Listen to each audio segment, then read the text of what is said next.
Ring ring, go away, volume 1, open at the 12. Janice was single and horny and didn't know how to handle her problem. She didn't want to just sleep with anybody though. Very picky. She only had 3 people in her life she ever dealt with. She had all the sex toys, all the sex chairs, ropes, whips, oil, cream, spray, every inch of dildo and color you could think of. She wanted a man to break her back, talk dirty to her and her ear. She wanted to be spanked, her neck choked the right way, cheeks gripped and spread. She wanted to be pissed inside of her face busted on, her breast sucked, gripped romantically. She wanted long things inside of her. She wanted to do these things with just one person. She plays with one of the bed frame poles, as the ball has a top on it. Bending over, she slightly takes some inside of her walls, leaving a little serpent on top. She gets ready to leave around 11 p.m. to do her car rides, checking the app. Definitely money to be made that night. She uses her BMW 2017, only 3 hours a night just for some extra cash. She sold artwork for a living though. Her first pickup was 10 minutes away. A couple hops in the car, kissing all over each other. She listened to them mooch and love talk, feeling happy for them. She wanted that as well. Dropping them off, they tip her $7. She picks up a few more people, getting ready to call it quits. She sees a pickup for 40 and confirms it immediately. She pulls up at a hotel. A young lady walks to her car, getting in the back. "You're Isis?" "Yes," she says. Jen is driving. Notice Isis has a long box.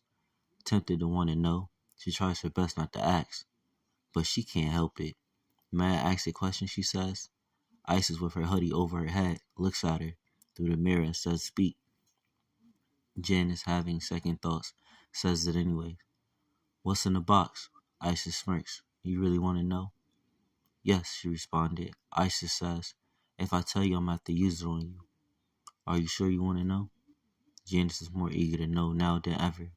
"Yes," she says. "Don't threaten me with a good time."